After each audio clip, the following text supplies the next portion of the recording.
9. Check the radio, pit crew is far from slow. The lights no longer yellow.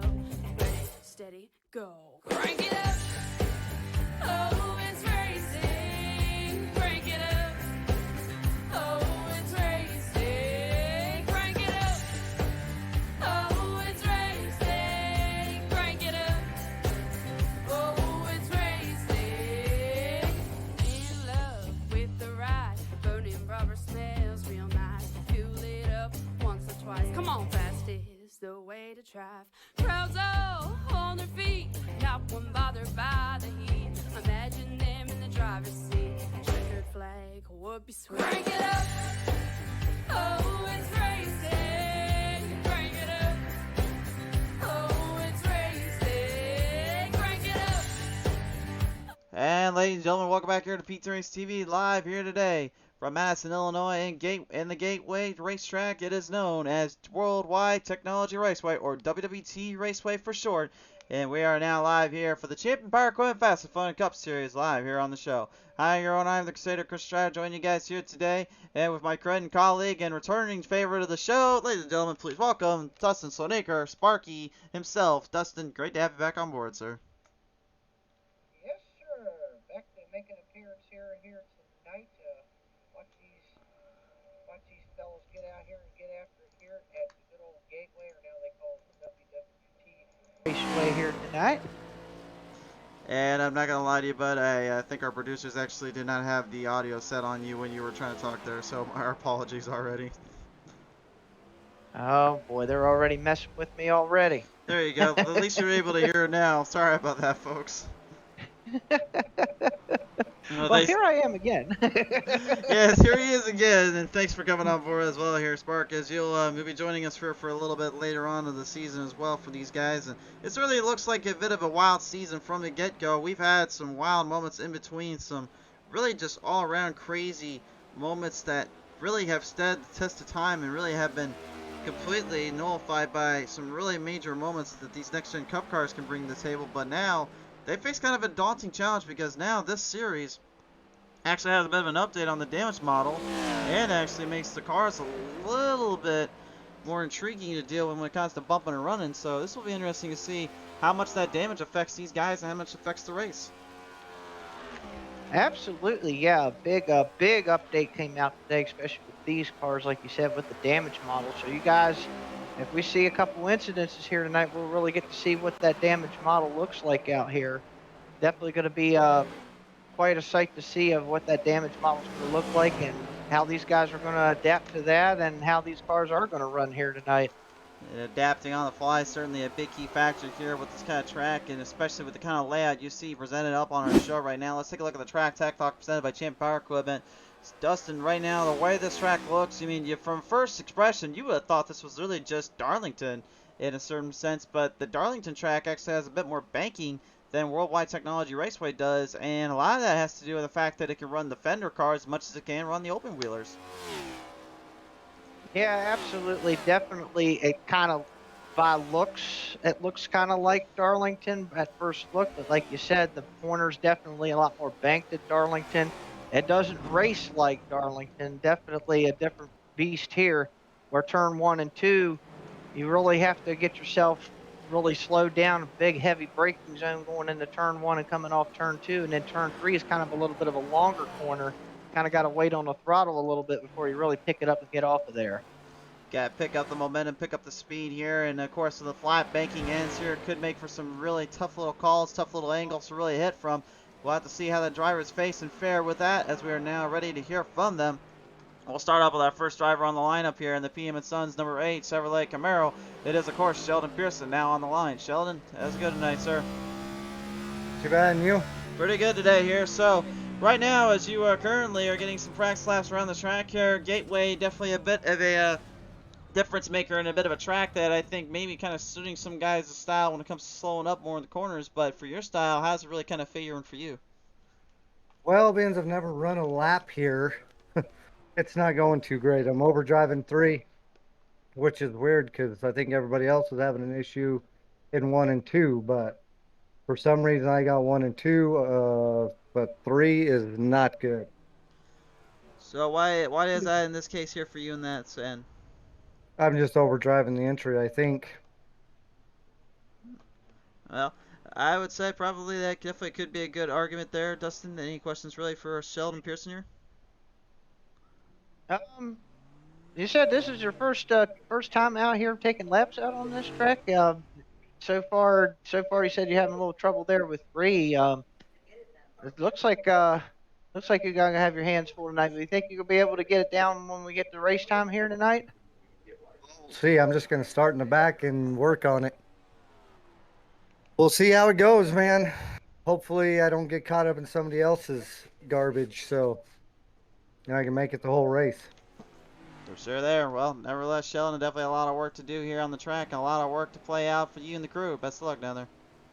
All right, thanks, guys. Give a shout out to Champion Power Equipment and you guys for broadcasting. Thanks, guys. Absolutely. Ladies and gentlemen, Sheldon Pearson, the 8, giving us a little rundown of what he's feeling on the track and how he's favoring today. We'll take it down now real quick. Kind of stick with the team dump and run guys here. Let's listen in with Jason Taylor as the number 15 gets his last round of the track. Jason, how you doing today, sir? Good. How you doing tonight? Doing pretty good. So right now, we're seeing you kind of run around here in the mid-pack end here of the practice section, but qualifying definitely is a bit of a difference maker, a bit of change up or two. But with the race itself, I mean, where do you think this is going to play out here and go for what you're after? I just did a long run. This place really eats your right sides.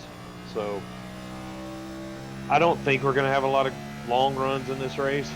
I feel like it's a tight track. It's like a short track. So there's going to be some bumping and banging. But you definitely get tight and definitely use the right front. So I did some brake bias adjustments there. I'm playing with that and a little bit of gear change to try to not have to shift so much. And I think I might have hit on something with that. But I think tire management is going to be the big deal. If you can just not burn up your right side, right front especially, I think you'll be in good shape. Dustin? That's a good point you bring up. So about the shifting part, how's it feel being out there? Have you been shifting at all, and how much of a difference does that make with these cars compared to the Gen 6s?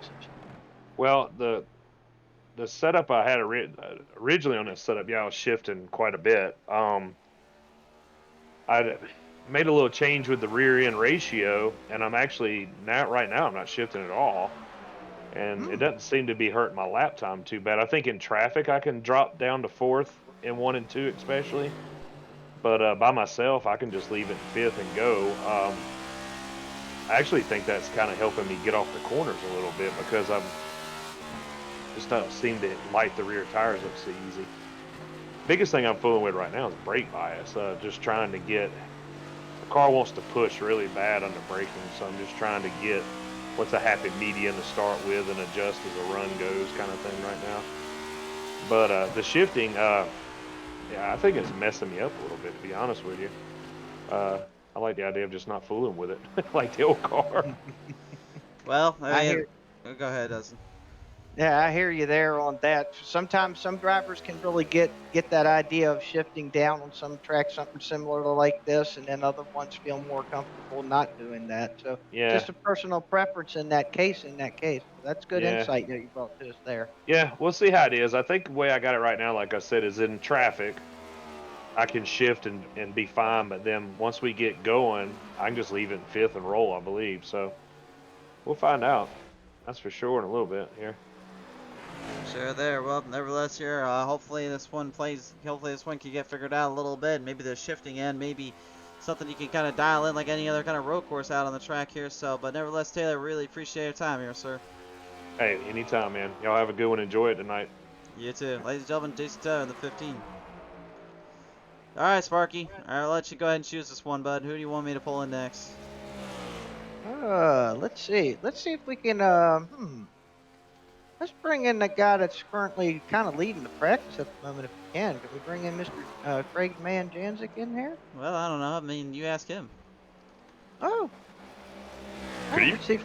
Oh, there he is. Hi guys, how are we doing? Yep, doing pretty good. Dustin over here decided he wanted to see from the number 1 guy here and see how he was going to play this track out. So, Dustin, I'll let you have at it first start here, bud. All right. Well, so far you're the fastest man on point here tonight. Looks like you got a pretty good hot rod start out here tonight. Having any trouble out on that racetrack so far? Or you feel pretty good about tonight? I feel really good about tonight. I really like short tracks, braking tracks, and now when you add the next gen element of the fifth gear, you have a shifting track here, and we haven't really seen that yet this season, I don't believe. So I really like the Nexus Esports Camry that we have here for tonight, and the speed chart is definitely showing a quality run for me, whereas I think a lot of guys are running, maybe even focusing on race due to the low number of participants we're slated to have tonight. So qualifying really might not matter to a lot, but I think that people are kind of underestimating that a little bit, because passing is going to be a challenge, especially once we get a little bit of wear and heat into these tires. So I do like our chances, and anywhere you got to shift, I really enjoy. So I am hoping for a great race here tonight. So the way the bankings are here on the track here, obviously we've kind of talked about it earlier and alluded to that this place is kind of more shaped up like a Darlington Raceway track, but as we've kind of alluded to, that lower banking, that smaller ends of the corners, I mean, how much more of a difference does it take to have to be kind of more perfect on your line, perfect on your sight when it comes to have to run around with these guys and make a pass? Yeah, that's exactly it. You got to be perfect on the line, and there's a couple of those. Even there's a few approaches, especially that you can take here in 1 and 2, and I'll try to demonstrate one here as we go in. So you can kind of really drive in a lot deeper and float up the track a lot higher and get yourself a straighter exit, or you can opt for a little bit of a lower and slower approach. A lot of people might not even drop into third in 1 and 2, whereas I will be. So there are some strategies that you can take to just change your line a little bit up, but passing is not going to be easy. I think that's a hallmark of the next gen car on a braking or a short track, though. So it's something you got to kind of come to expect, and that's why I do put a little bit of emphasis on qualifying. For sure there. Well, nevertheless, Janzik got a lot on the play and a lot on the mind, and of course, as usual, leading the pack in with the boys. We'll see if this one comes your way today. Best of luck down there. Thank you, man. Thank you. I hope it does. Ladies and gentlemen, Greg Janzik in the Oval Sim Performance Camp. Alright, Dustin, go ahead. I'll give you another one. Throw you a bone. Go give me another one, man. I'll I'm throw you a on bone. ball tonight. Huh? Well, you gotta Let's be. see. You they came back to the booth with us, my friend. They gotta get you involved.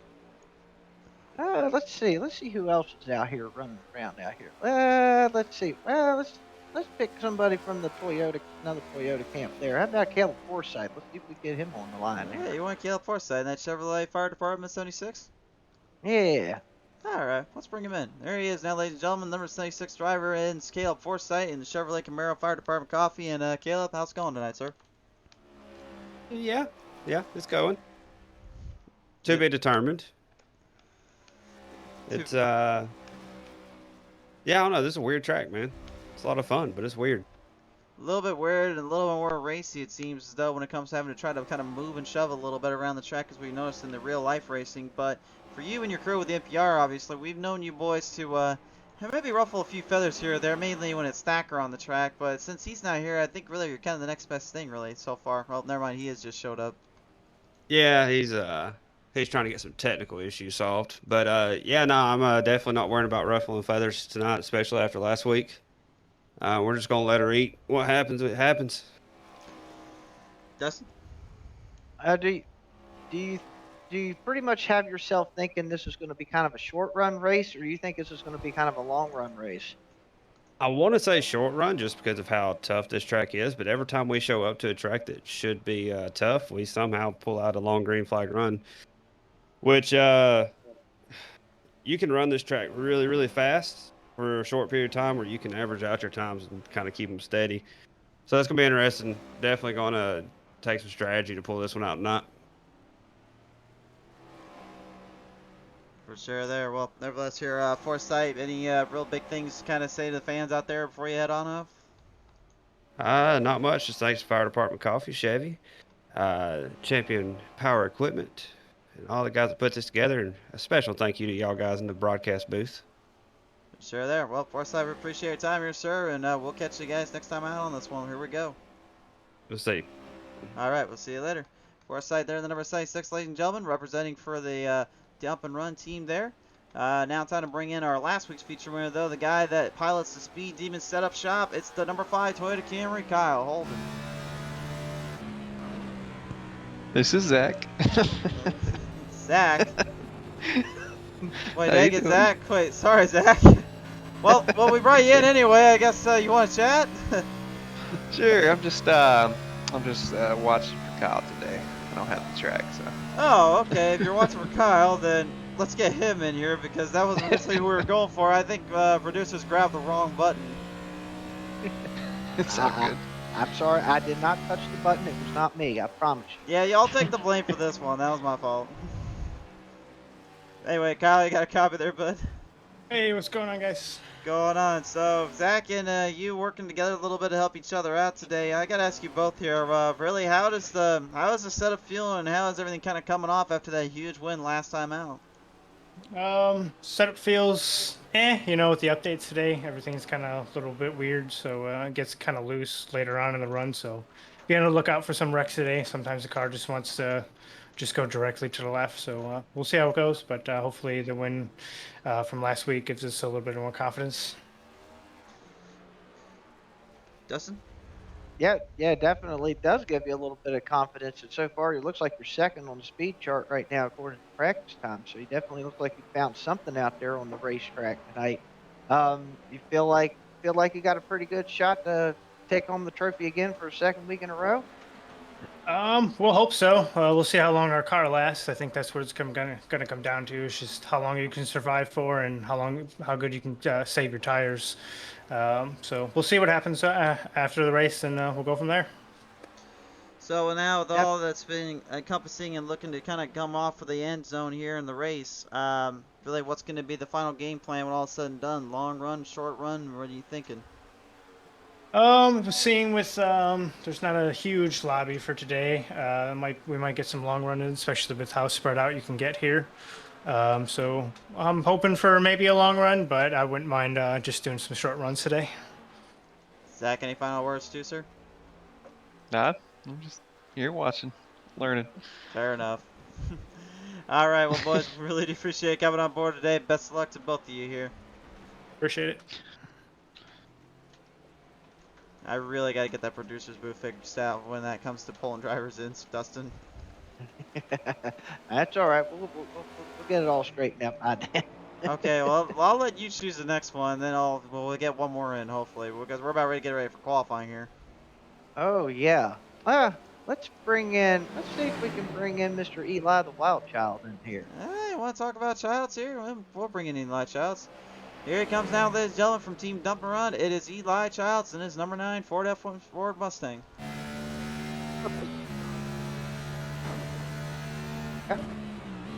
Do we have him here? I don't know. Oh, there he goes. He was kind of in and out for a minute, but Childs, we got you now back on the show. And speaking of being in and out, I mean, talk about being in and out of your home state, your homeland for quite a while now. Here you are, back home in your track. Yeah, we luckily got to come down here and see this track in real life over the weekend. Didn't really pick up anything from watching the real race, but it was kind of cool to see the correlation between the iRacing track and the real track itself. Certainly there. Now, I know obviously this month being a big month for you and the crew, obviously, as you've been engaged, as we've all previously known here on the show, and obviously you and your fiance about to be married here on the next weekend coming up. So congratulations to you both. With that being said, though, design and scheme, I'm presuming kind of indicative of that little marriage coming up for you and the crew. Yeah, James kind of put something together. I don't know. He must have been bored or something, but threw it together. So we thought we'd run it tonight because it is coming up this weekend. So figured we'd run it. And really, with that in mind, with this being kind of the last race for a while here, I mean, how important do you think this one's going to be for you and some of these boys out here? Oh, I mean, we kind of want to go out on a good note and kind of take the momentum into the break, and then I think we got about a month off, and then we'll come back out. And I think we start at a road course, so it should be pretty interesting to get this next gen car out there with the update today and see how it handles. For sure there. Well, nevertheless, though, a lot playing field and a lot at stake here for you and the crew. Best of luck down there, Eli. Appreciate it. Ladies and gentlemen, the wild child himself, Eli Childs, in the number 9. Okay, Dustin, I think we got time for one more if you want to have a little chit chat with him. Let's see, one more. Let's see if we can get Mr. Stephen Plus up there in fifth spot. Let's see if we can get him on here. I think a lemonade stand himself. Where is that lemonade man at? Where is he?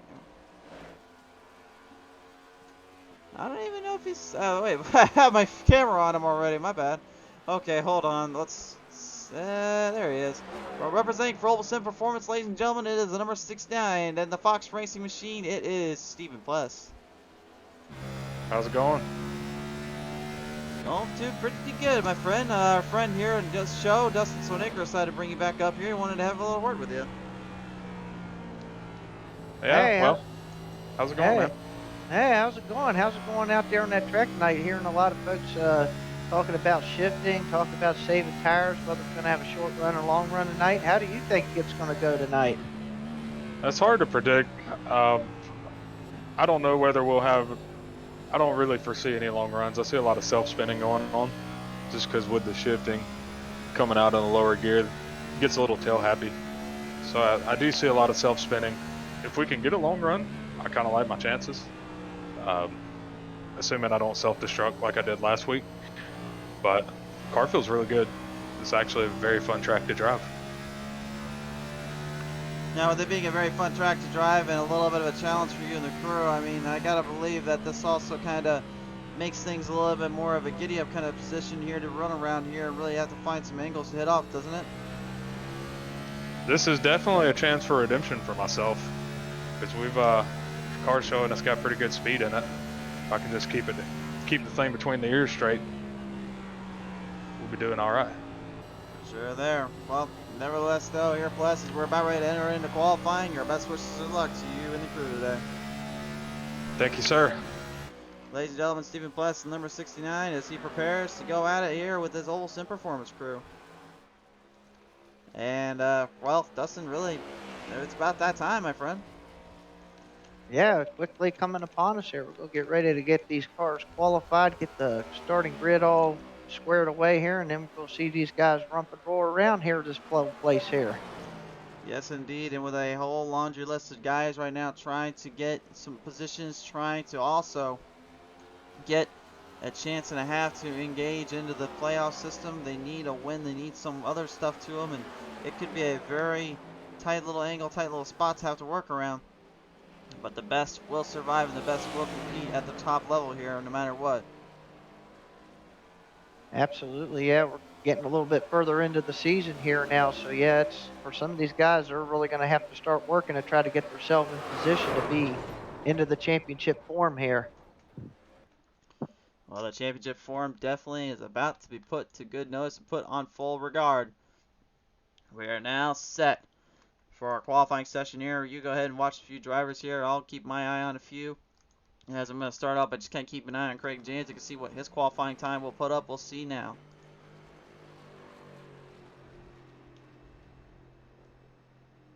Yeah, I kind of noticed at the end of that practice that the 98 car pulled off a blistering lap there at the end. So Janzik's got a little bit of competition up there, it looks like.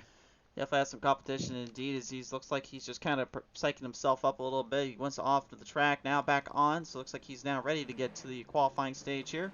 17 drivers have made the call today, race fans, so we'll see how that fares for some of the guys that usually are kind of in the lower back end, but I'd have a feeling you're going to see some real top-notch levels here being presented on the show.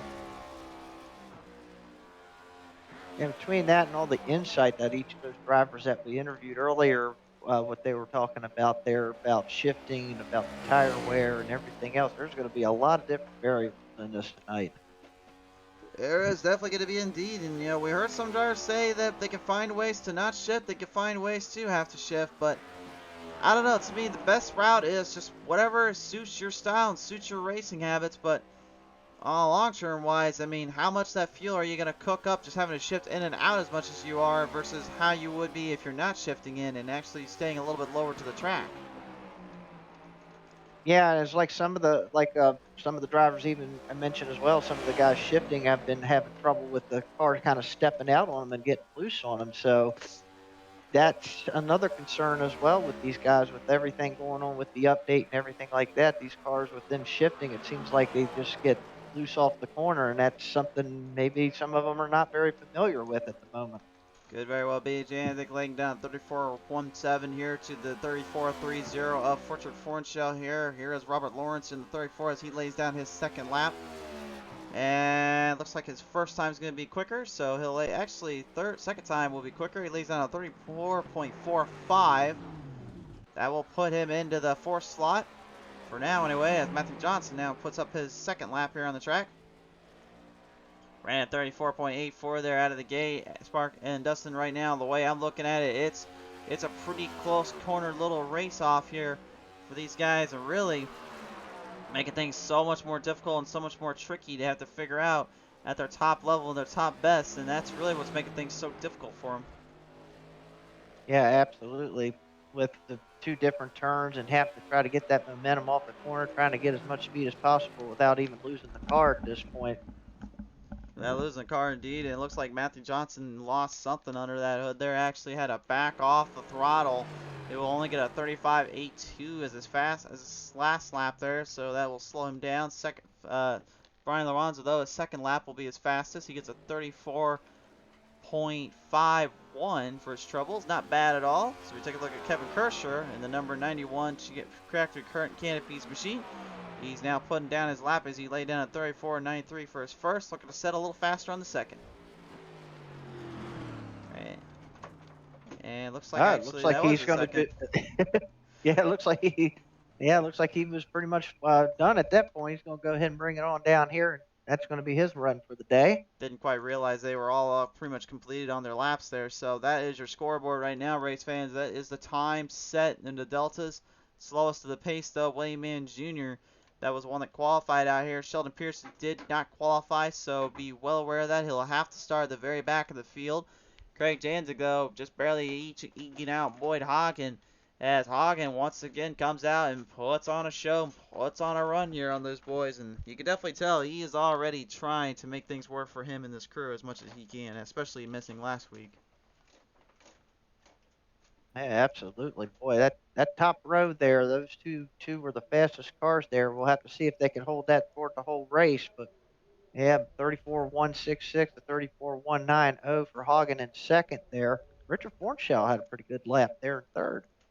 Quite a few laps here and here that I'm kind of looking at, and I'm thinking most of these guys really weren't trying to set a fast lap. They were really just trying to avoid getting into trouble or getting into any problems down there and really deal with that. Yeah, it is quite a change when you get like a different change, such as an update like that to these cars, and you don't really have a lot of time to actually, mess with them too much. So you're kind of going out there trying to kind of be a little bit more conservative in this case. Yeah, I mean, I'm looking at this race, and again, I always kind of want to try to translate the speed and the control of the tire movement, the model that you would see when you're driving around a track like, say, Phoenix Raceway. But Worldwide Technology Raceway, man, it's just something completely different. Something we really can't even explain in that method because it's really not feasibly. You can't describe it like that. Yeah, it's a very unique racetrack. It's definitely one of a kind. There's not very many that's like it. So I think that's why a lot of drivers do kind of like this track because it is kind of different from your normal, tracks that you normally go to, the mile and a half, and also some of the short tracks that they have too. There's a little unique dynamic to it. For sure. Well, Spark, it's time to do our business and time to do our duty. I'll get the first row. You know how it goes from here. On the pole, Craig Janzig at the 4A will lead him off. Boyd Hagen's going to be your second fastest in the outside. And our row number 2 is going to be Richard Fornshell in car number 90 and Kyle Holden, car number 5. Row number 3, it is Robert Lawrence in the 34 with his outside playing to be the 77. That's Brian Lorenzo. In row number 4, we have Stephen Pless in car number 69 and Eli the Wild Child's in number 9. Row 5, it's Matthew Johnson, the 4 with 76, piloted up by Caleb Forsythe. Row number 6, we're going to have Jason Taylor in car number 15 and Kevin Kashar in car number 91. Row number 7, the 22 is piloted by Steve Clegg with his outside. That's being the 48, George Young. In row number 8, it's Brad Thacker in car number 56 and William Mann Jr. in car number 29. Shotgun on the field. Sheldon Pearson pilots the 8 to round out your field of starters today. And race fans, like all else is said and all else is known on the show, it is time to bring the hammer down with the Next Gen Cup Series James Power Equipment Fast Fun. James Sarah saying missing being there. Have fun, boys. I think he's a little bit busy with work today, unfortunately. Like we're going to have 100 laps here tonight. That's a good many laps out here for these guys. They're really going to have their hands full here tonight. Well, 100 laps here on a tire set that usually we've seen with the mile and a half only lasts in a really good 10 to 20 laps. I mean, you're going to see a lot of pits and a lot of stalling on the track, and a lot of drivers either trying to really watch their corner, watch their angles. But I think the most of the passing you'll see is going to be off these starts here more than anything. But from there, it will go further and further there.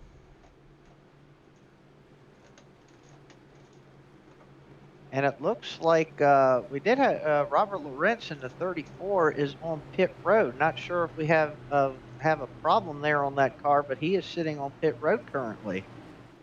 Ooh, that is not sounding too good right now. He might want to get that figured out quicker rather than later, because this is not a track you want to lose any laps down on. So early problems for him right before we even get to the start. That's going to be a shame to try to come back from on that. Absolutely here, but nevertheless, there's still time. There's still a way to move around it. It's time to get back into the field, into the charge. 100 laps to the distance. Send them their way, boys. The gates are open. The racing is on. Here we go down into turn number 1, the hard braking zone down in here. Got to kind of get that car down toward the bottom or a little bit off the bottom here. We're going to come off of turn 2. We're going to head them down the backstretch. Have them down the back straight away. Time your shots, time your marks. Don't let up on the throttle as much as you can. Try to keep the RPMs up and really make everything work out from there. Through the back straight away, though, you can see it is Stephen Pless looking to the inside. Lorenzo giving him an opening down there. And they are side by side as they come off of turn number 4 here and come down the front straightaway, completing lap number 1. They are neck and neck as they come to the start-finish line. Kyle holding the 5 right now, packing him up just a little bit as he continues to drive at his own line, trying to hang down the boys and really do the same strategy he's been dictated last time out, which ended up helping him get a race win. As Stephen Flesh shows you just how much that wall now gets affected down there with these next gens. A huge hit on the 69. And whoa. Look at the left front of that 69. Oh my goodness. Wow, he really took a hit down in there. That thing just kind of got loose. He kind of overcorrected a little bit there, and then he got into the wall there. Tough break for him. Hopefully he can get back from that. We talked about earlier how much that damage model has changed up and how much it really is now going to make things a little more interesting for these drivers to work around. Usually, when it was originally just the original damage model, all you had to do is, as soon as you smacked the wall, was just get used to the absorption and let the car do its own thing. But I think iRacing may be taking it a little bit more realistically now, and that left front definitely got jammed in there pretty good. Yeah, so much so that he's actually had to come down pit road and get that fixed. So that's going to cost him some laps here down here trying to get that damage fixed and get down pit road here. Yeah, that's a tough break there as well. Plus, definitely in his mind, probably not thinking that it was that big of a move he was making. Usually on a normal mile and a half or mile long track, you can make an easy pass like that just by simply going around the corner at that kind of speed, that kind of level. But again, these next gen cars, that rear, with kind of that almost rear wheel, rear engine design philosophy, it really makes the entire car kick out a lot quicker and kick out a lot more underneath you. Rear wheel drive is one thing, but having your front wheels not be able to grip on the front is another. And they always said that these new cars, they're definitely quite a handful, and I believe a lot of these guys are going to have a handful of these things here. So far, it has been the case here, Dustin, and right now watching on is number 4, Matthew Johnson, who, in my opinion, has definitely ranked up from the previous 2 seasons. He's gotten more efficient on his driving style. He's gotten more efficient on how he hammers the laps down, and I think honestly this is so far his best season he's pulling off with the Allagash number 4 camp. But my ultimate question will be, can he make it last long enough to get into the playoffs and then really strive later? Because we know there's some top dogs like Childs, Janzik, James Harris, and then when they come back, and even William Mann Jr. and them that have known how it's like to be in that position, and they know how difficult it is to kind of work around. Yep, and as always, in pretty much in any of these races that they have in, you always have at least plenty of time to get up there. It's still early in this race, so you can kind of pace it out a little bit. Just kind of watch where everybody else is going, but kind of race your race as well, especially on tough tracks like this one. And this track definitely will be a tough one to master and a tough one to navigate. You can see just how much it is hard enough just trying to pass around here already. You've seen what happened to Stephen Pless when he went for a move, and I think maybe some of these drivers were paying close attention when that happened, watching from afar, watching from beyond, trying to make sure they don't end up on the same route. Absolutely, and it seems like you're right. It seems like they have picked up on something because these guys now seem like they've already settled down and they look like they're getting a little bit better feel, a little bit more of a handle with these cars. We might be getting that long run, and I don't want to jinx anything, but it's kind of looking that way so far. Board here, Jason Taylor, just to give you guys an idea of what we're talking about here. Al, you can see the Allgaush number 4 there, though, of Johnson. As he continues to just drive a little bit harder down on the bottom lane, you can see Taylor was peeking inside, but there was no room for air there, and there's no room to go around him. So he ended up having to back off, actually let him back into the line and back where he needed to be to get the corner off. And that really has been kind of the story and the telling of the tale with this next-gen Cup car, which is it's extremely difficult to make a pass. And then when you get into that chance to make a pass, then it becomes a bit of a, you want to bump and run, or do you want to actually try to run them harder on the outside or the inside? I think I think it kind of depends on the situation. I think right now I don't know if you want to actually go bump and run. I'd probably save that for later in the race when when it go more of a go time thing. But I don't know with these cars. I don't know if how much. I mean, I knew they can take some abuse, but I don't know how much more abuse they can take with all the bumping and banging going around. Even then, with the update and all that that's been done here, we've had gotten today, we still don't know for sure, like what we're gonna witness with that, or if it's actually gonna make that big of a difference.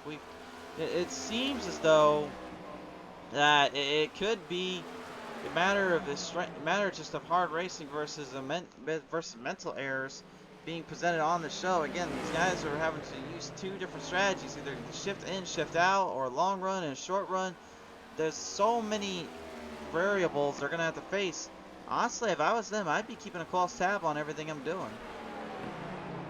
Yeah, and judging by some of the cars I've been looking at, and kind of looking at some of the telemetry here that I've got over here, it looks like most of these guys, what they're doing is they're kind of shifting in 1 and 2. They're kind of shifting down maybe mid-corner, maybe a little bit before mid-corner, and then they're shifting back up into 5th gear on the back straightaway, and then in the turns 3 and 4, it doesn't look like many of them are shifting at all. They're kind of staying in 5th gear at that point. Seems as though that is the case here, Dustin. Well, nevertheless, as we get back from our commercial break here, we've seen some hard racing earlier on, and we've seen what the damage can do to one driver out here. Will others follow in that footsteps, or will anybody be able to get up to the Janzik and Hagen days? We'll find out when we come back. Today's race, ladies and gentlemen, has been presented in part by our friends at Champion Power Equipment. You guys need the best power generators in the entire nation in the market. There's only been a branded name you can rely and trust on for many great years, and that is our friends with Champion Power Equipment.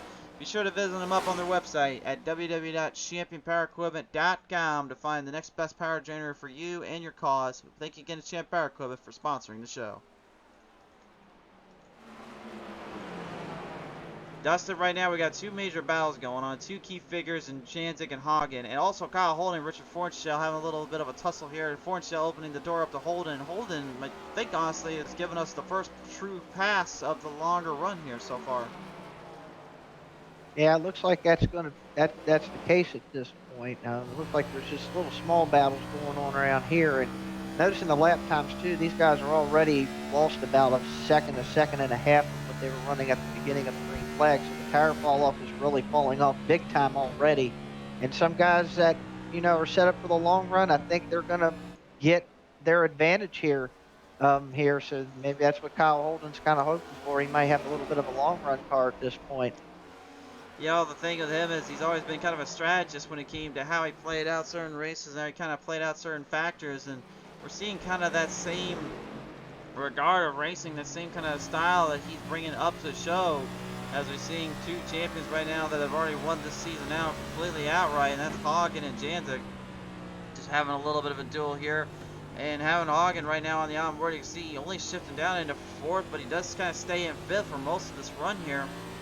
Whereas Janzik, you heard him say earlier, he's being more down into 3rd gear, which, I've always said before with these gearings, road course cars can be very well used if you have to shift in less, but there is one key thing that helps them, and that is that sequential shifter. It actually does allow them to actually shift in between gears a lot quicker than they would if they had a H-pattern shifter.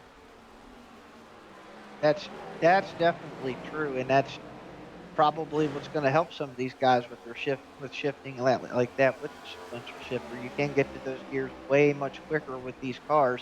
And remember, these cars, like you said, they have 5 gears instead of 4, so they can kind of play around a little bit and kind of shift into different gears, just see how the car's going to get off the corners and stuff like that, and they can really play with the car a lot. Speaking of making a little bit of a harder corner off and getting the RPMs up, Steve C. Clegg there in the number 22, he puts a little bit of a throwback scheme out for us today. He's got a good wrench service plus 22 out on the track. Beautiful looking ride there, but he had a little bit of a battle there with Sheldon Pearson as Robert Lawrence actually took the position away there in the Pieman Suns from the Lawrence camp. Lawrence taking it back with the Elite Performance Motorsports Industries camp, but I mean, it's already kind of being told here. It's very, very tough to really hang on with these guys and hang into position, because a lot of them are just fighting with their cars as much as they're fighting each other. Yeah, absolutely. And again, now that we're getting into this long run, some of these guys that didn't get as much practice and didn't get the feel of their setup or their car at this point for a long run, they're gonna suffer, I believe, a little bit until they can get that figured out. Get to suffer a little bit as well, as we see a few drivers really getting a little bit out of control here. Robert Lawrence got a horrible corner off there in turn number 4, and unfortunately had to dive it down inside quickly, but able to recover nicely. Gets right up there with the 4 of Matthew Johnson. As you can see him very gently there, you can see he did not whole on hammer it off of turn 2. Because remember, you saw Steven Kless, he tried to do that earlier when he was, I think he was dueling with, which one was it? I think it was, he was dealing with the 4 of Matthew Johnson, or was he dealing with, up there in front with the LaForne Shells and Lorenzo's? I think it was Lorenzo, wasn't it? Yeah, it was Lorenzo. That's who he was up there with earlier. It was Lorenzo before that happened to him there. But still, just dealing with those kind of companies in that dueling regard, full throttle runs here, it's just very much impossible. But honestly, that's the kind of style I think of racing-wise I really enjoy. I mean, it's nice to see Talladega and Daytona for the fact that we can run those on the Cup Series and on the Cup schedule, and that's really where all the fender racing and all that can be put to full use. But to me, a race like this is a good way of showing you the drivers versus the folks that just cannot get these things dialed up and put into the proper spot the way you would think they should. But there is plenty of passing opportunities, and it's kind of, in my way of thinking, it's kind of like Pocono, Yeah, it is kind of like Pocono. Like with Pocono, of course, you got the unique 3 turns there. This track's kind of like Pocono missing the tunnel turn basically, because you got that long sweeping turn, and turns 3 and 4 kind of reminds you of the turn 3 at Pocono coming off there, how long and sweeping it is. And then you got the first turn down here, which is kind of like the first turn at Pocono, where you have to get the car settled down, got to get it braked in there, got to make sure you don't overdrive it. And before we get all the angry comments back at us about why are you comparing Pocono to Worldwide Technology Raceway, there are two different tracks and obviously 3 different conclusions there. Let's just think about this for a second here, guys. And I honestly had forgot about this too with Pocono, but I was kind of reminded from a YouTuber by the name of Slapshoes, and this was kind of one thing he brought up, which was a good point. The way Pocono runs and the way it was originally created was not to be a side-by-side track or a side-by-side battle zone.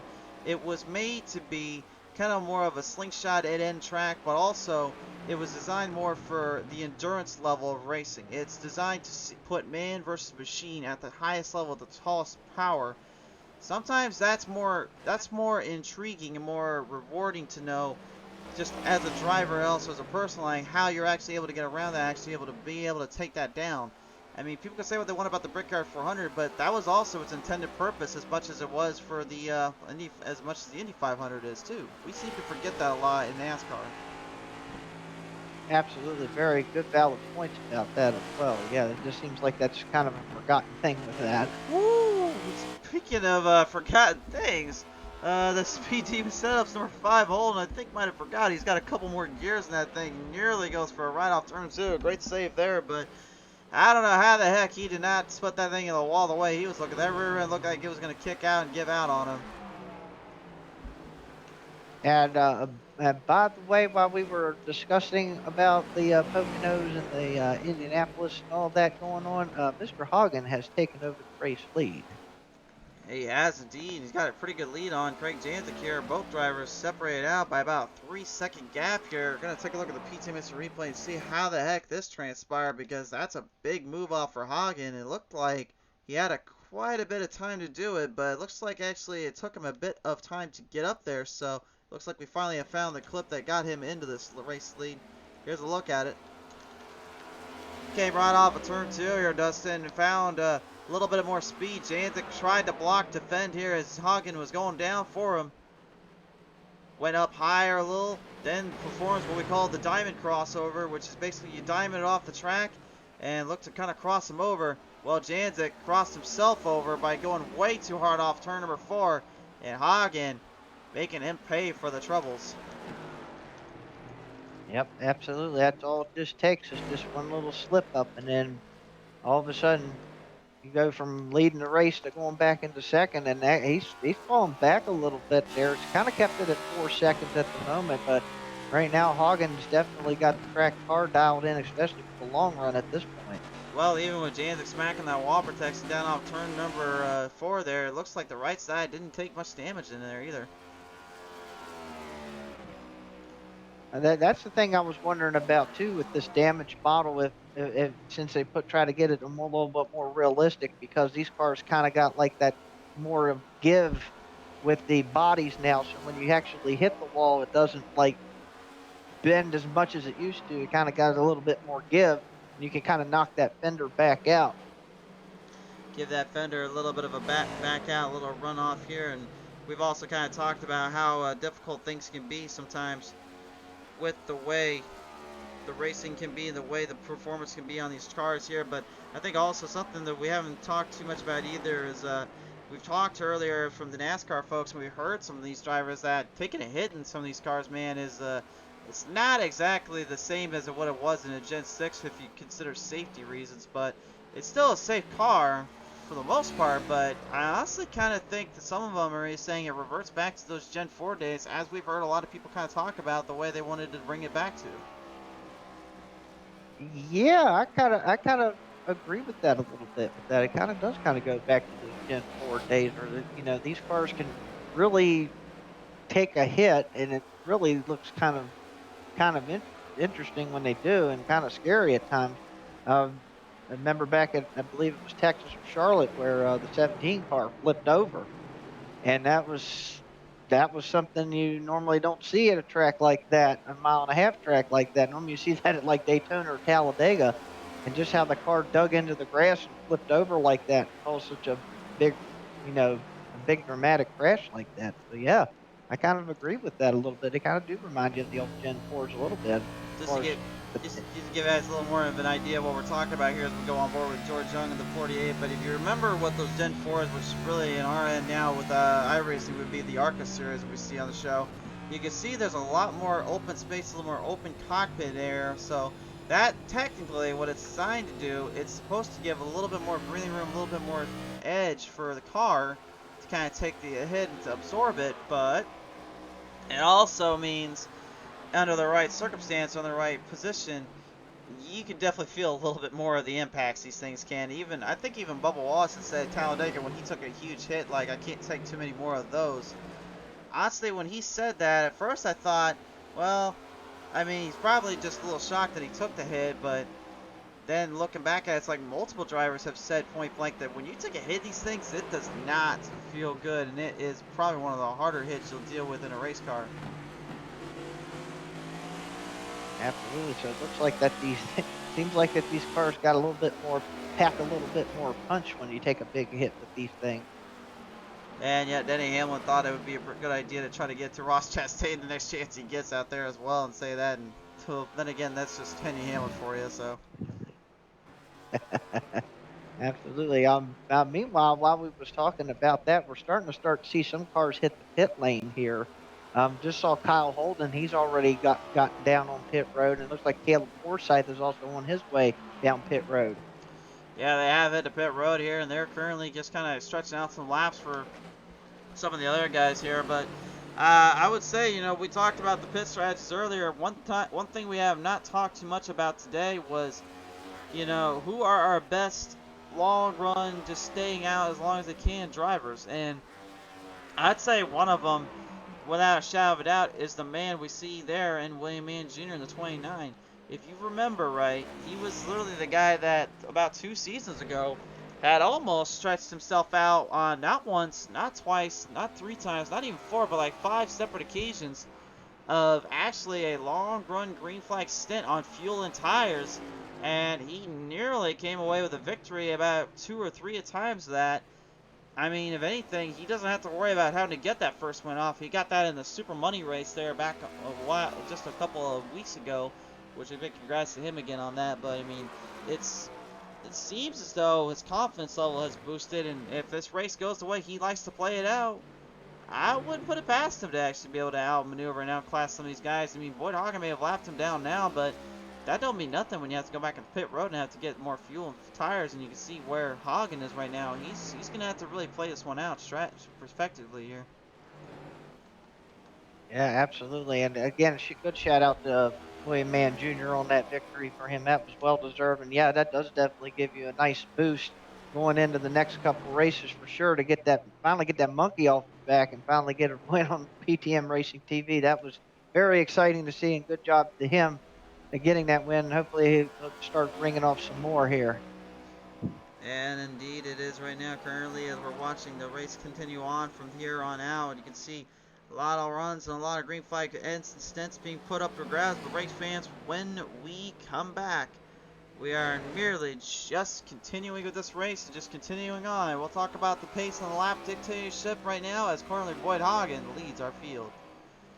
Today's race, ladies and gentlemen, here at Madison, Illinois, WWT Raceway, presented in part by our friends at Champion Power Equipment. If you guys need the best power generators on the market, only one brand and name stands above all else that helps with the cause and helps with the world around us, and that is, of course, with the Champion Power Equipment brand. Be sure to hit them up at championpowerequipment.com to get yourself the best power generator needs for your service and likings today. A big thank you again to Champion Power Equipment for your support, and we certainly thank you enough for helping out the Fast and Fun Cup series throughout this season.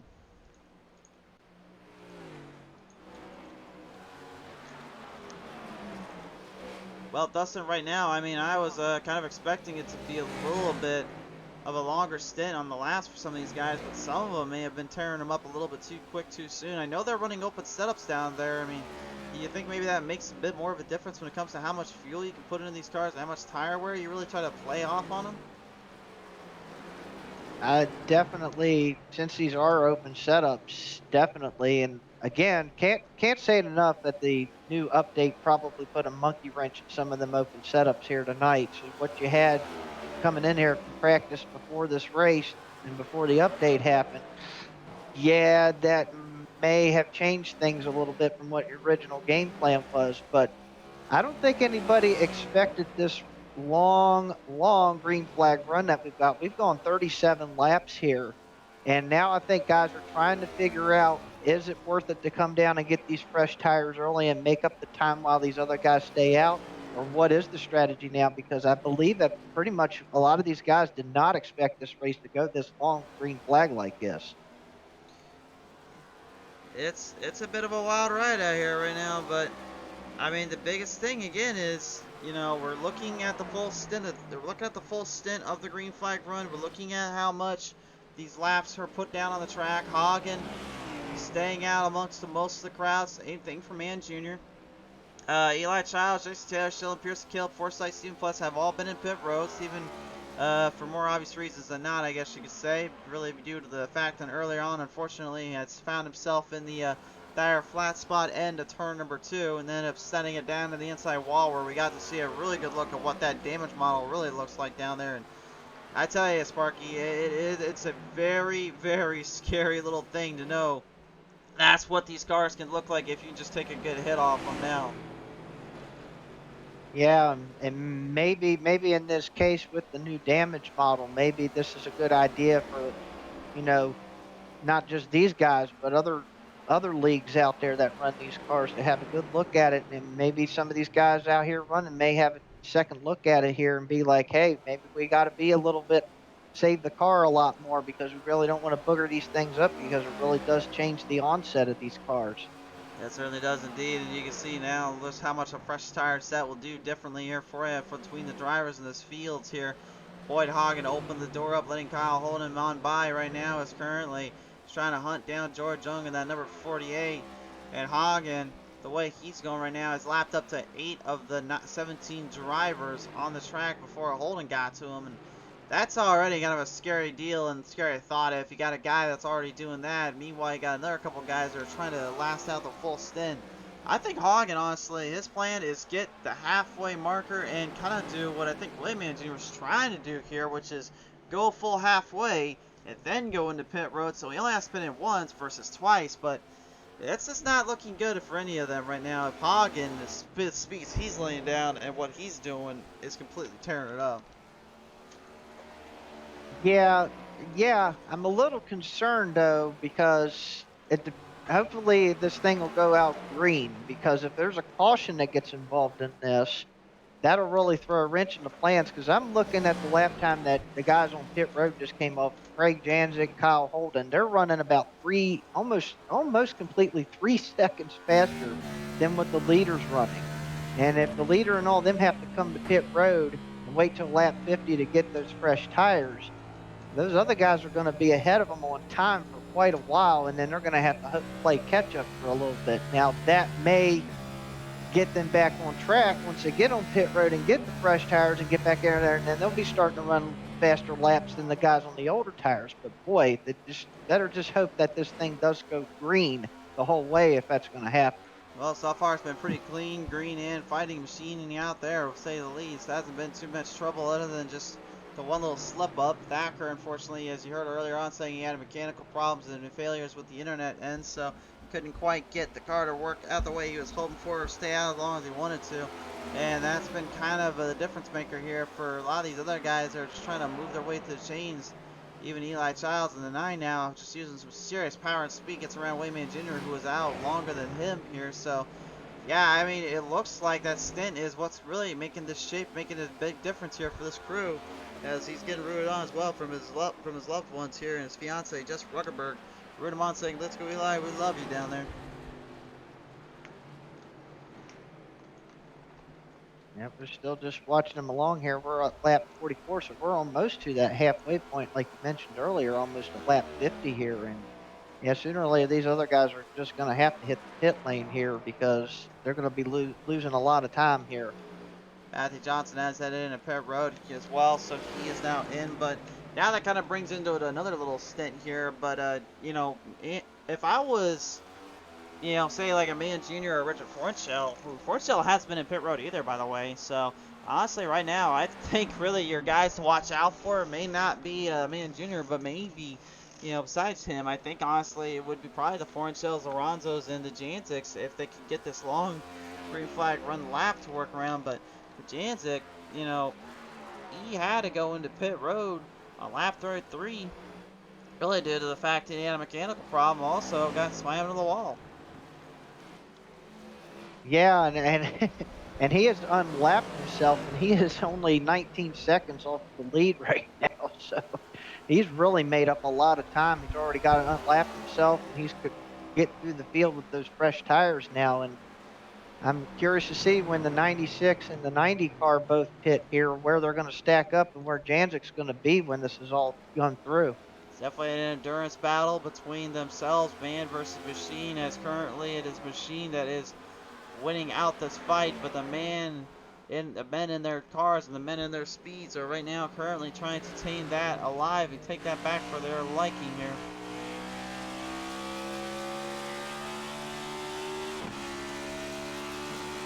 Now, looking at the lap times now, it looks like Janzik's now only running about 2 seconds faster instead of 3 from earlier. So now those tires are starting to wear down a little bit. He's running about a 35.4 that last lap compared to the leader of Hagen there with 37 flat. So it's kind of starting to neutralize a little bit here. Now driving as hard as he is, so I mean, even if he does catch up to Hagen, he's gonna have to remember something. Hagen has yet to go into pit road, and also he also will have to at least get into pit road one more time, unless he's gonna try to pull off kind of a daredevil move, which is go 33 laps stint and then just really run it out from there. But how he's driving, how he's racing, if I was him trying to do that right now, then that strategy should be going way out the window. That shouldn't. I don't think that's what he's after here. In fact, Janzik has already passed Richard Hornshell for second at this point. So he's already passed Hornshell, and Hornshell still has yet to pit. Got to get into pit road, get settled back up here for the field, and the gravity that falls underneath it. Field is still moving the chains on ahead, still moving their way around, and it's kind of being very unique here that we're seeing such a bit of a high regard, high lifestyle here from these drivers, and yet really nobody has been able to fully comprehend or really take for granted how difficult it is just to make a move around here. Yeah, absolutely.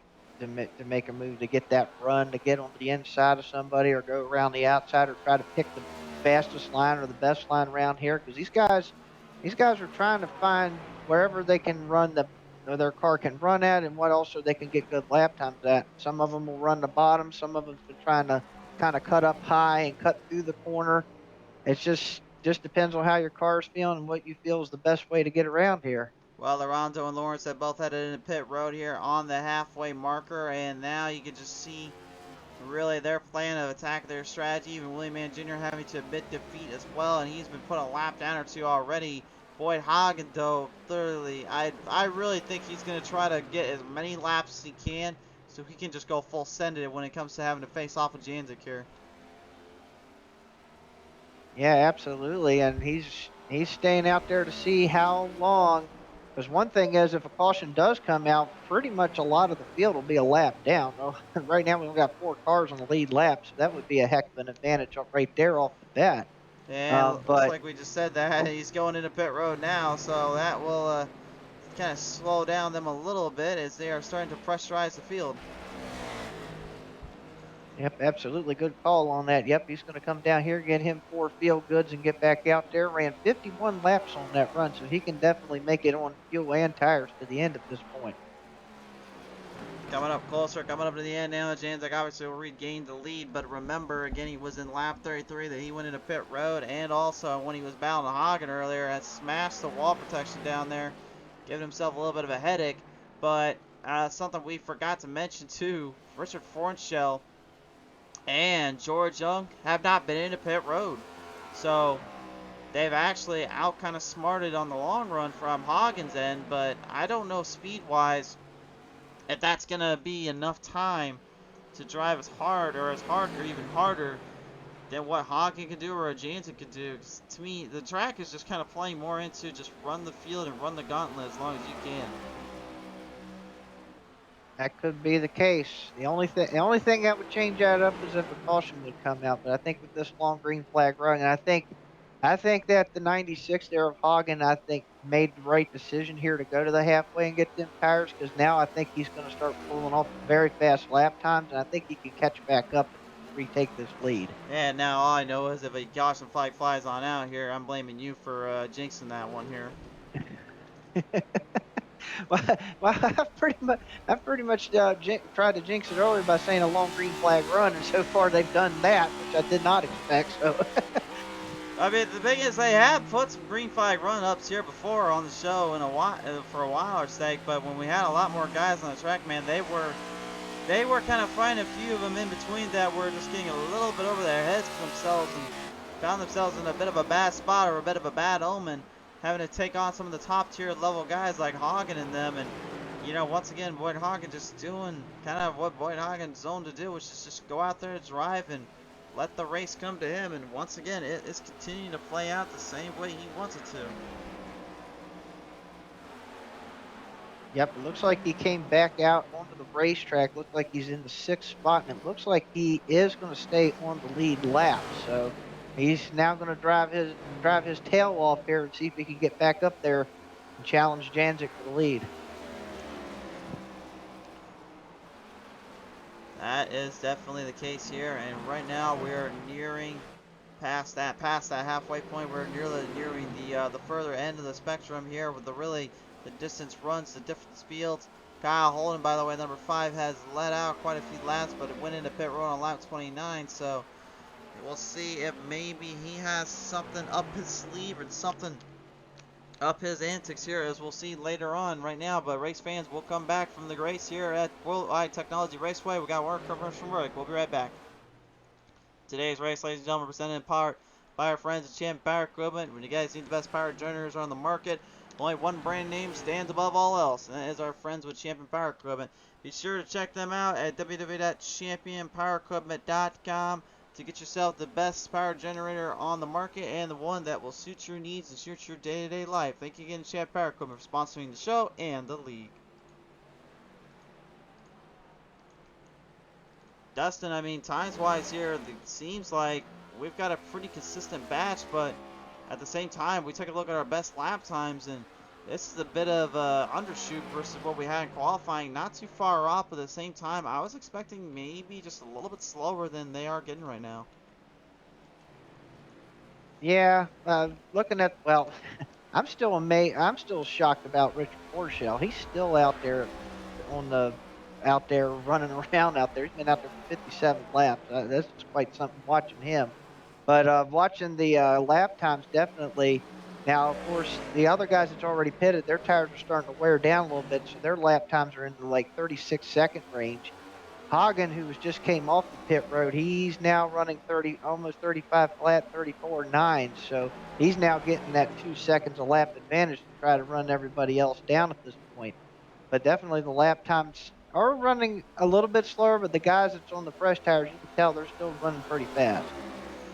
Running pretty fast, running pretty cleverly here again still. And yeah, like you said there, Richard Forshell, I mean, he's one of the only guys out there. Actually, he is the only guy now that has stayed out the longest. Stephen Pless went in pit road on lap 2. That was the only one. But again, that was due to a little spin and crash there, unfortunately damaging his car badly. I really don't know what Forshell's strategy is, because honestly, the only thing I can really compare it to is he's trying to go for the absolute longest run and then go into pit road, but there's one little flaw in his strategy. It's just now you let Boyd Hagen just pretty much catch back up to you. And that boy right now, no offense to Janzik, but I really don't think you're going to take down the 96 of Hagen if he goes full green flag run. Definitely, we got about 40 laps to go, so there's still plenty of time out there. I'm still amazed by Forshell's strategy here by staying out here as long as he has. Maybe he's banking on a caution at some point to keep him up there with those guys, because once he hits pit road and gets those fresh tires, I just don't think he's going to have enough time to get back up there to those guys. And again, with getting back up to him and then putting yourself back into that spot, you also have to remember if he does go into pit road, he's going to be a lap down at least of some of these guys, and maybe even more so for him. He might actually have some trouble kind of pushing up on the last bit of the run. And speaking of him now, he's just now hit the pit lane. So he went 61 laps here, and now he is finally going to come to pit road, get that fuel and those fresh tires. And this is going to be an interesting strategy to see what happens after he does this. Interesting strategy, and really, now I wouldn't even say clever maneuvering, but at the same time, it was a very unique maneuvering that he kind of put up and he kind of threw down at everybody. But now comes the ultimate question, which is, you know, is that what Janzik was trying to do here? Is he trying to go that 61 lap distance? Because again, that's not enough laps considering he went into pit road at 33. That's not enough time to go the full 100. And even then, Hagen, the way he's kind of marching up, he's already getting him up by the tenths to the seconds here. So I really am kind of wondering, kind of questioning how long this will go for any of those guys, much less will it be enough to even perfect that. Yeah, because basically, based on what Hornshell just did, Janzik would have to pretty much get to about 10 laps to go on that 60 lap run, and by then, the tires are going to be completely gone on the car. So yeah, I agree. I'm wondering if how he's going to be able to hold out all the way to lap 100. You brought up a very good point about that. I mean, there is a way he possibly could do it, which is he actually can just try to clutch in the throttle a lot more, and he can clutch in the accelerator to try to stop the engine from absorbing up so much fuel line cells. But at the same token, I mean, you're seeing guys that literally wait out to the last half to then start making their big moves. You would need them to make a mistake, and then you would need to also have to find a way to kind of outrun and outsmart the rest of the field. And with this kind of a lineup, this kind of group, that to me seems very, very unlikely. Yeah, absolutely, very unlikely indeed in that sense. And I tell you what, I'm interested to see how this stretch. Oh, wait a minute, I think Janzik's headed to pit road. He is heading to pit road. He's going in there pretty quickly. We saw literally the 69. Stephen Pless actually back having to go on the outside to pass him quickly here. Boyd Hagen, well, I mean, it wasn't kind of obvious. He will take position away from him here. As you can see just how far into the turns, into the corners, these guys are having now worked their way around as we're getting them right back off a turn number 4. Slingshot him right up ahead, and Janzik just now getting to his pit stall. Hagen has now regained the lead. Wow, interesting. So he's going to kind of pit here, get himself 4 fresh tires, and get back after it. That's an interesting strategy. I'm wondering how this will work out now.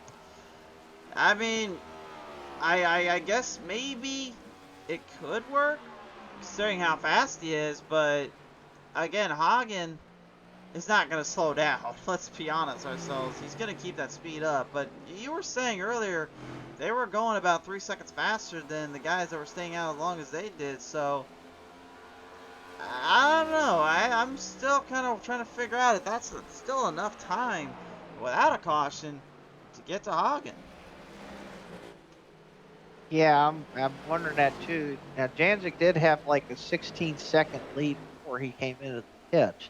Even so, I'm curious to see how these lap times are going to run. Hagen right now is running about 35.5 on his lap times now, so he's dropped about a second off of what his fastest laps were. We'll have to see if Janzik, when he gets back out here and gets on them fresh tires, if he can run those 34 laps for a while and try to track everybody back down.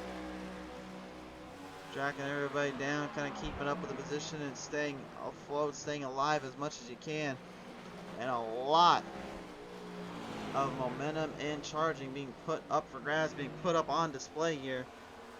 But we can't count out the guys also that are kind of also making up the mid card of this race, which again being Lorenzo, Holden, Childs, Kersher, and them. They have all had their own fair share and their own fair place here when it comes to making some moves and making some runs here. But I mean, the most difficult thing I think really that boils down to him is this is more of a points day for him, because even though there's not nearly as many drivers as you would think there would be for this kind of race, there is still a race for the playoffs positions and points to go up for grabs. And at the moment right now, it just looks more and more like it's getting to be a bit more tricky to kind of get around.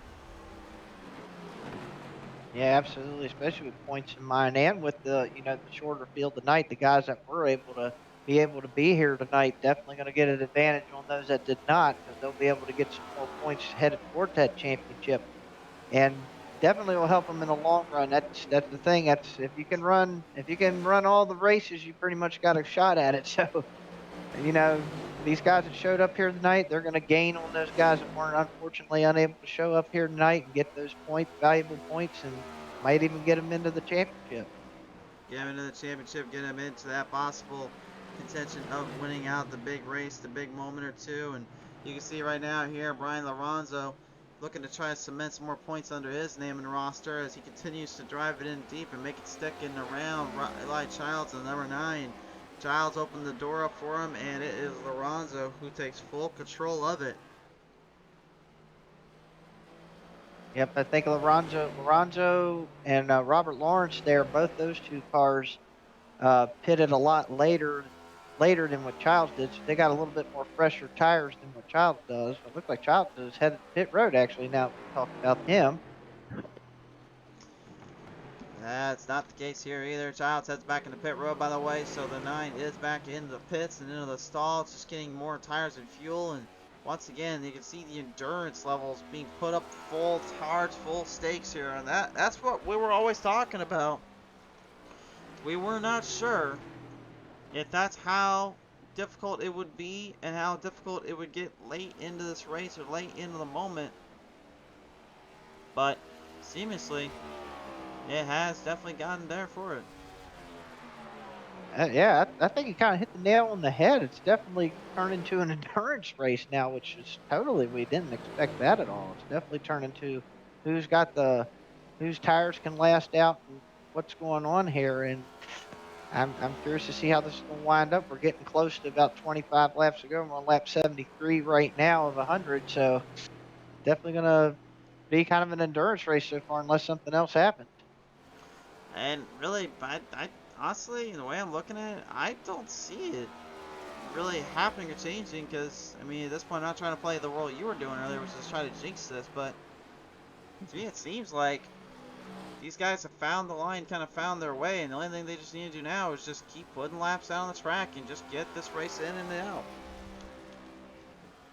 Yeah, judging what I could see, most of the field is kind of pretty much spread out. I mean, there's a couple small little battles of one or two cars battling each other, but pretty much everybody's kind of just spread out now and just kind of running their own little race at this point.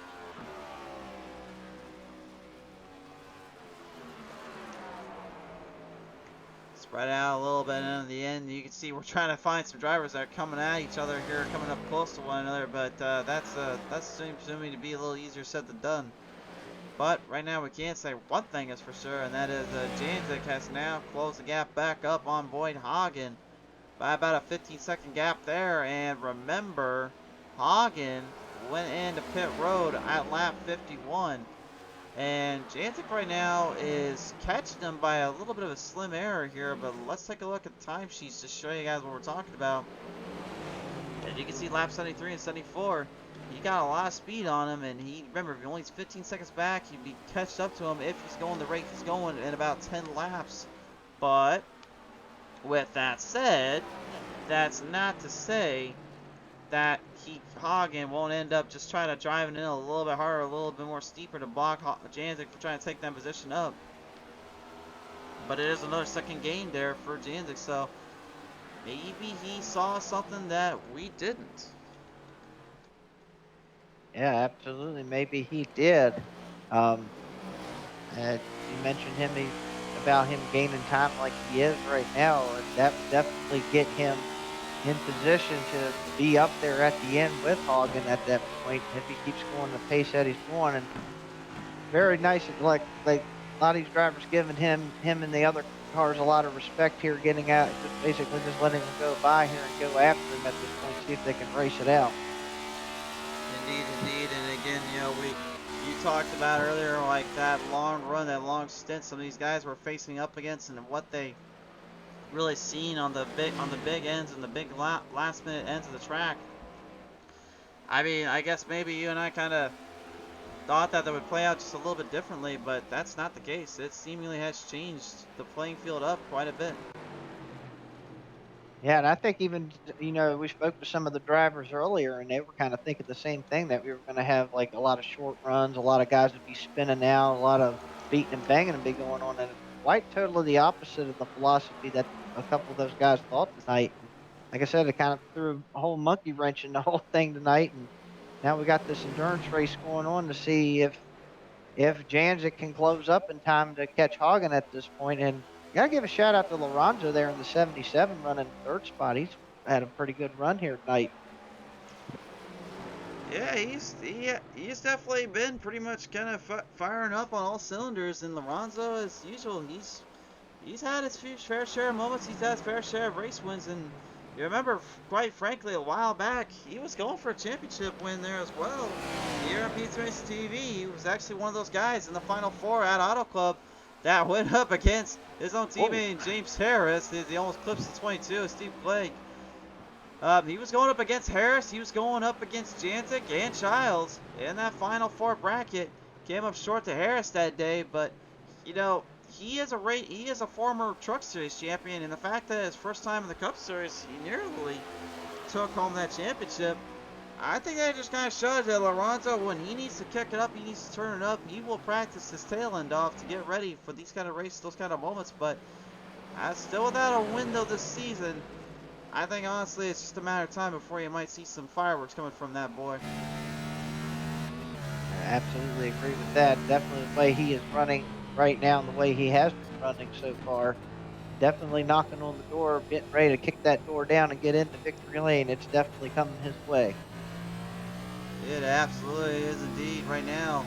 George Young in the number 48 here. We go back on board with him right now. He's about 4.5 seconds plus back up to Eli Childs, but currently drafting off the number 77 of Brian Lorenzo. Lorenzo in third, currently Young in the top 10. No surprise here, but you know, I always said for the longest time there were two drivers that were, in my opinion, the best to have never won a race or a championship on Pizza Race TV. And the first one was William Mann Jr. The second was George Young. And I said George because he had pretty much dialed his car in, dialed himself up more as they went, and he was getting better and better each race in these seasons.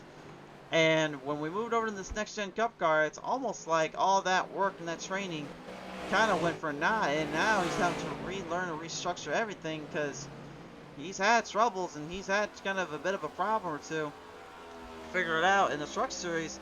He had some chances, but couldn't capitalize on them either there. So, I mean, besides Matthew Johnson, there's no other driver in this lineup, in this field, that's never won on these series. Yeah, and that brings a very valid point. And I guess in this case, with these guys running in this series here with the next gen car full time the whole pretty much every race, that it is kind of a learning curve for these guys, and it's almost like they have the same issue as the current Cup drivers of now that you see on TV every week. They've got a brand new car. They're still learning stuff about it. They're still trying to get things dialed in. Whether some of them's hit it right on the head, some of them are still trying to figure it out. Same thing with these boys here. They're still trying to figure it out as well here, especially now, again, like we mentioned before about the update and everything. Just overall, just trying to get used to the new car and still trying to figure out the kinks. And for those wondering, right now here as we are recording this, it is June 7th here of 2022, so there was an update that was done here just a little while ago. And what we got in the update was, of course, some new AI stuff and some new stuff added on to the series and the track, but also the Cup cars themselves got a damage model changed to where they're not as irresistibly strong there as they used to be. They are a little more sensitive, to put it nicely. But and we saw pretty much kind of what we're talking about earlier when Stephen Pless smashed that wall on the inside of turn number 2, where that whole left front wheel bent and buckled completely around. But the other thing is, too, we did get 3 new tracks, and before anybody asks, the only one out of the bunch we may have a good chance to show you would be Port Royal Speedway. We haven't gotten any calls about trying to showcase that one yet from any of the promoters, any leagues out there, so before you guys go asking, we have no idea when we're going to be able to show that one, but we did also get, I believe it was UG Speedway or UG International Raceway. If for those that don't know, fun fact about that track is it's actually the track that, well, okay, hold on. I'm just going to ask real quick this little question to Dustin Stoneacre. Dustin, you and I are kind of nostalgic, right? Right. You remember a video game way back then made by, I believe it was Namco, called Pole Position? Ah, yes. Wow, we're really going back there. Yeah, pole position. Yes, I do remember that. Do you remember where that track actually came from?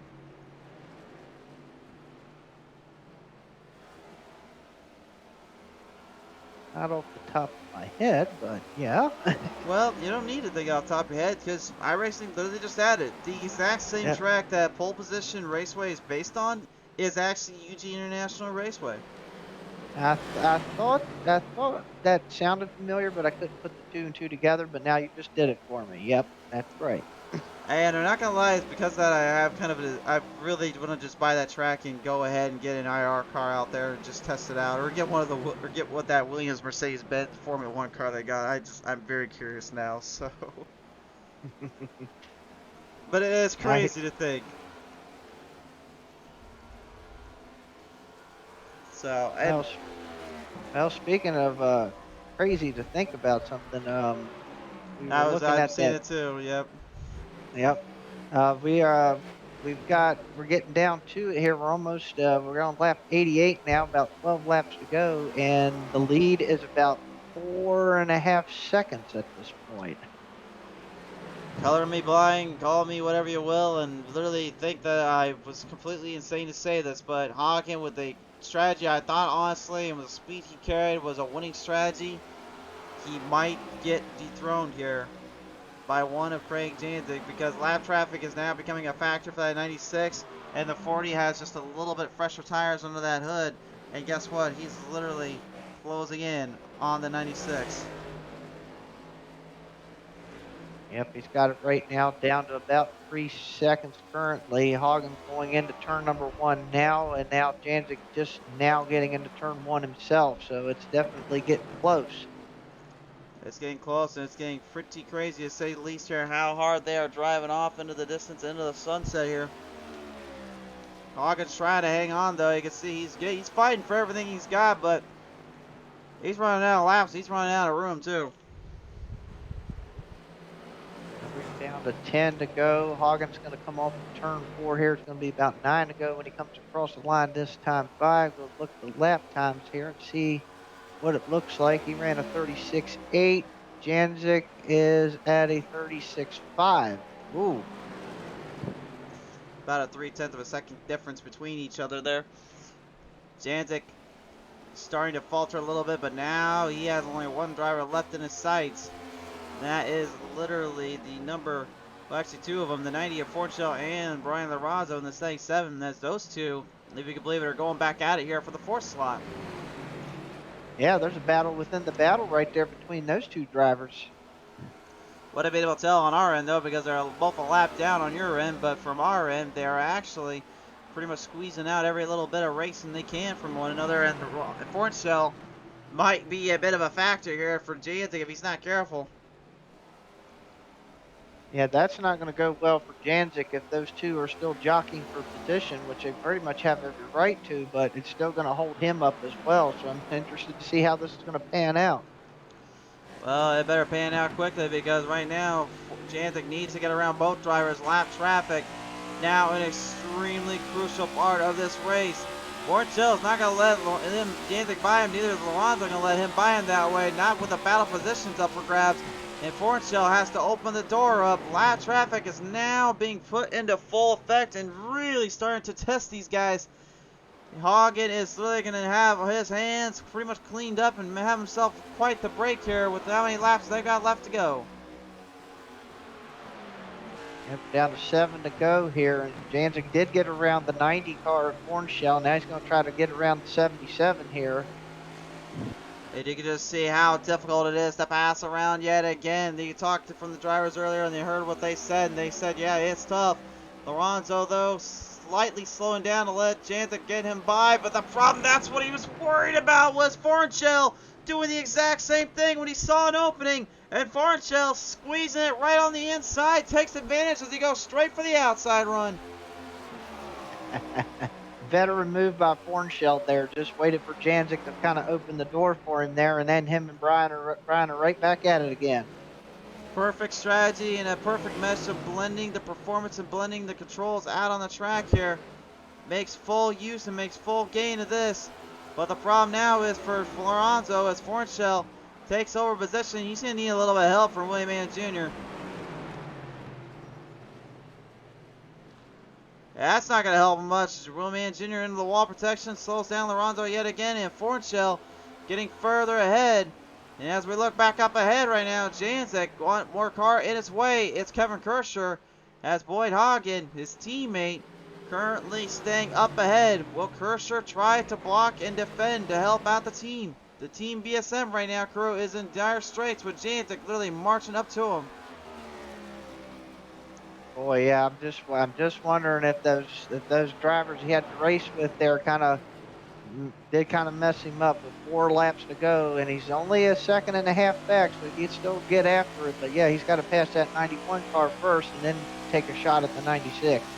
The factory canopy is number 91. You can actually see he's actually going to the inside a little bit off the corners to actually nullify the draft for Janzik, but it is also got more speed than Hagen.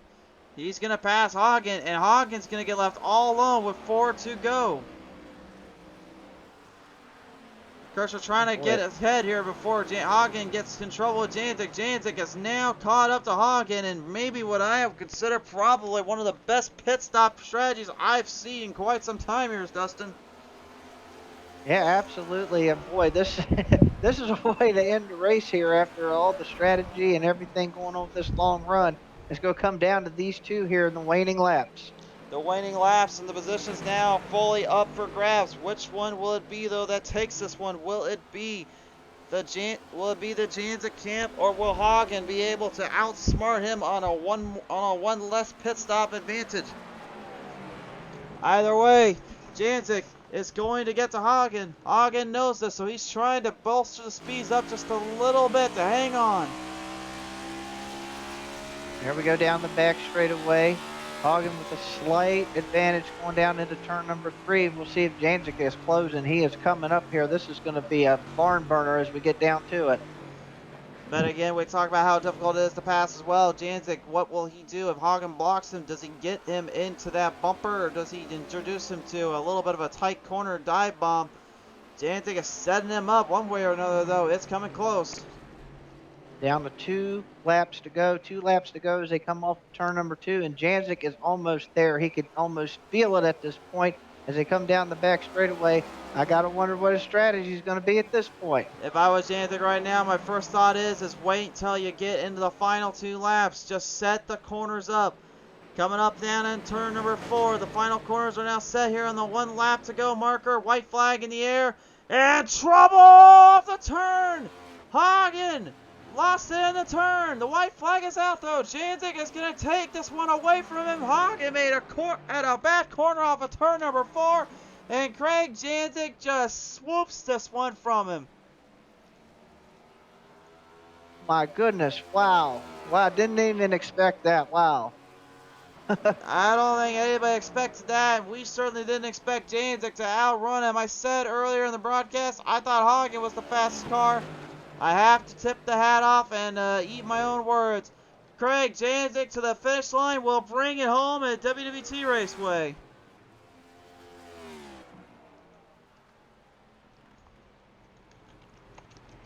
Man, oh man, what a finish. What a finish. What a finish indeed. And we'll take a look back at that replay just to show you guys what happened down there. We didn't get a full camera angle of that as they were coming off, but I tell you what, Janzik right now has got to be thrilled, ecstatic, and literally surprised that this thing went a full 100 lap green flag run and he was able to come out swinging over everybody else.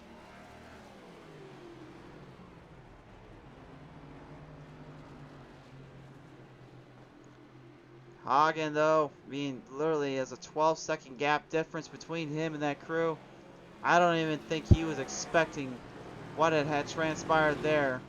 And while Janzik goes done the burnouts, let's take a look at the replay here and see what exactly got Hagen into so much trouble here.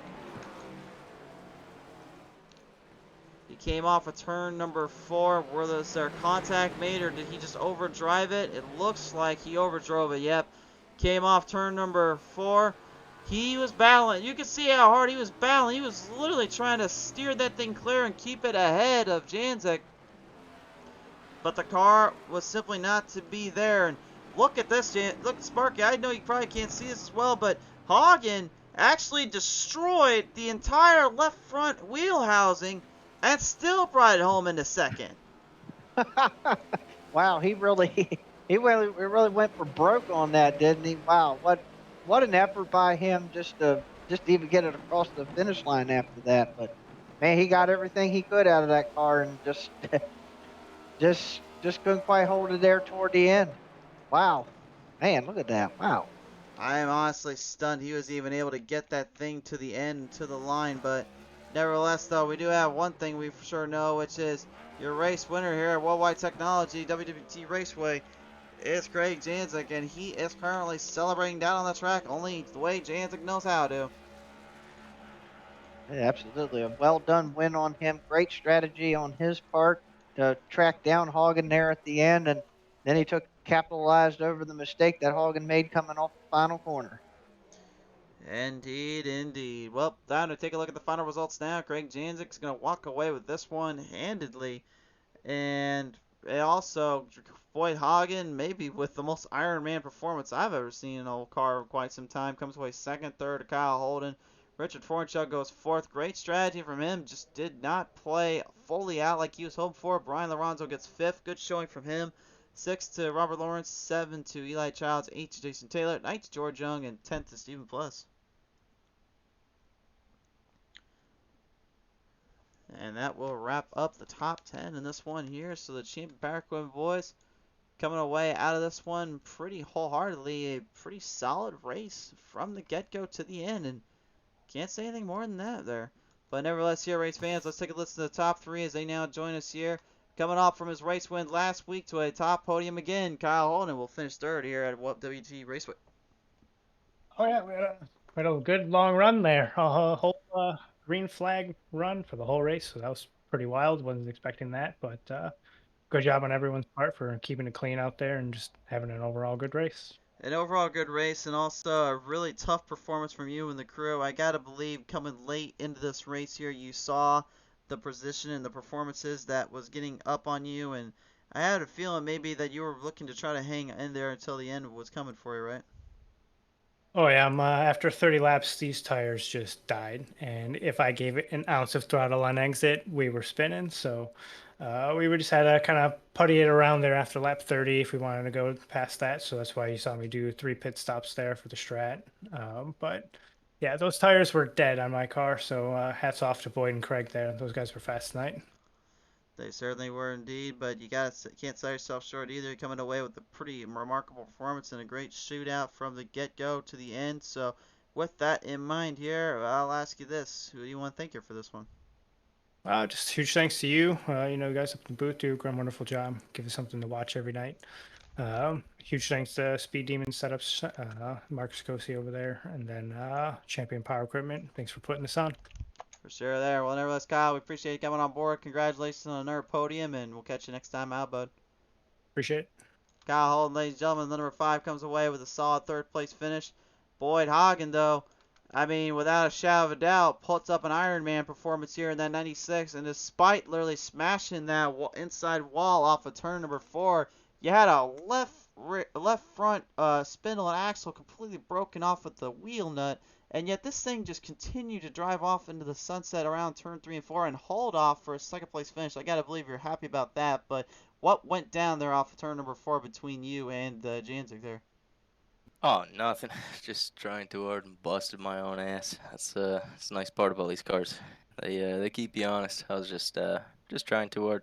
I knew I kind of you have to beat them corner by corner, or at least keep them behind you corner by corner. And I knew coming down to the last lap, I couldn't let him get to striking distance because as soon as he does, he's gonna you got to try moving somebody. And you kind of know what's coming now, so I was really just trying to prevent it, trying to keep him from getting a striking distance, and made a mistake.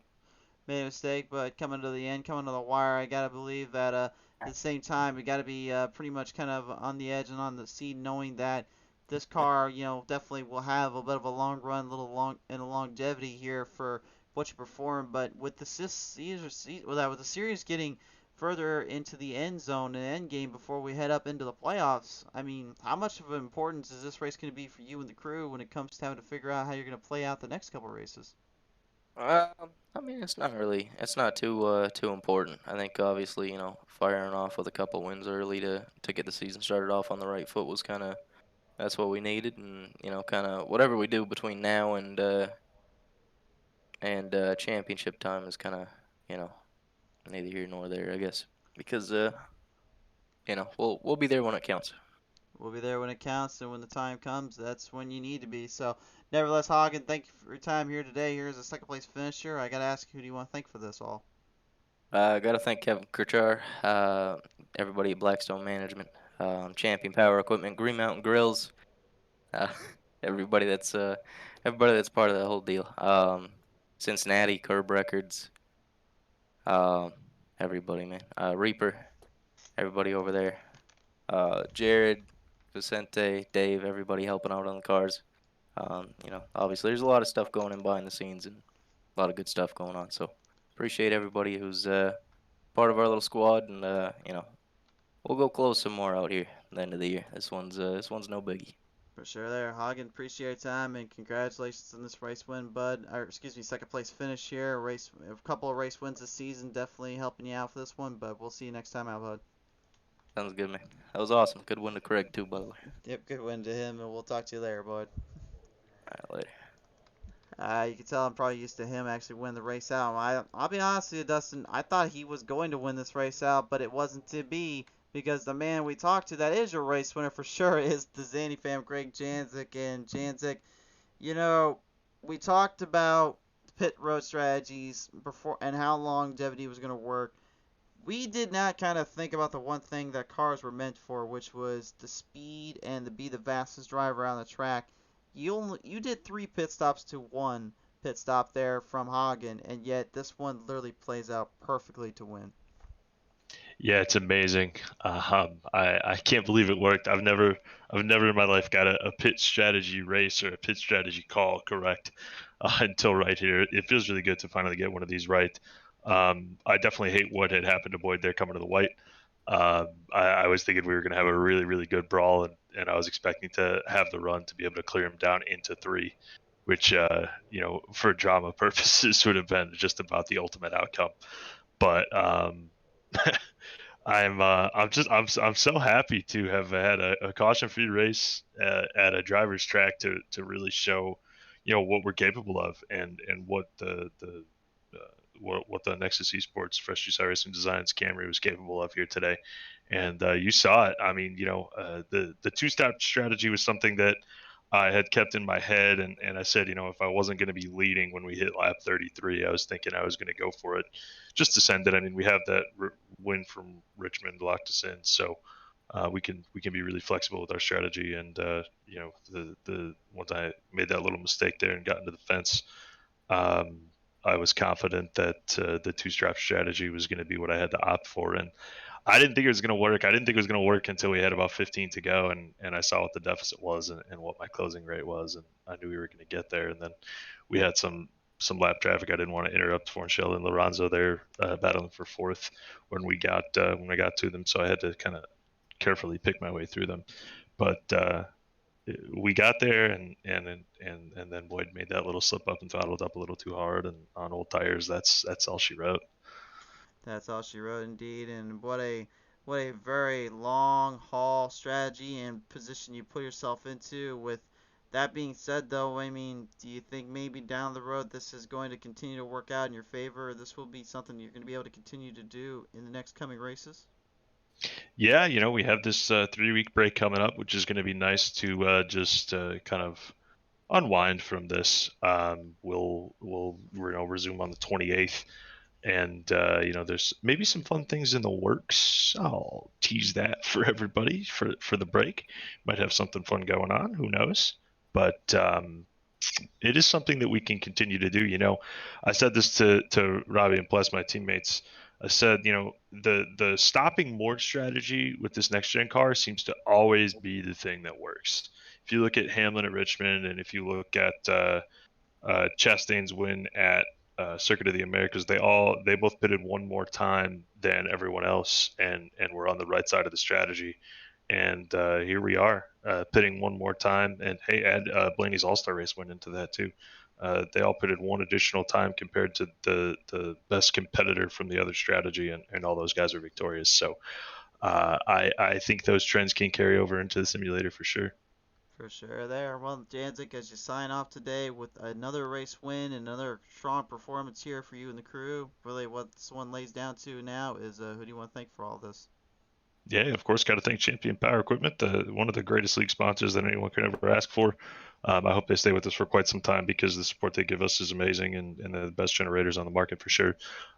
Thanks to you guys, PTM Racing TV, for the always amazing broadcast. Nice to have Sparky back in the booth here with you today. And thanks to Nexus Esports, Fresh Juice iRacing Designs, Freebeer and Hot Wings Morning Show. My team at OSP, and we'll take our break here, but we'll be excited to jump back in with a lot of road racing, I believe, coming around the break. Certainly, it's going to be an exciting time to see you come back alive here on the show and see it all play out from before our eyes. So, Janzik, thanks for your time and congratulations on a race win, sir. Yes, sir. Thank you.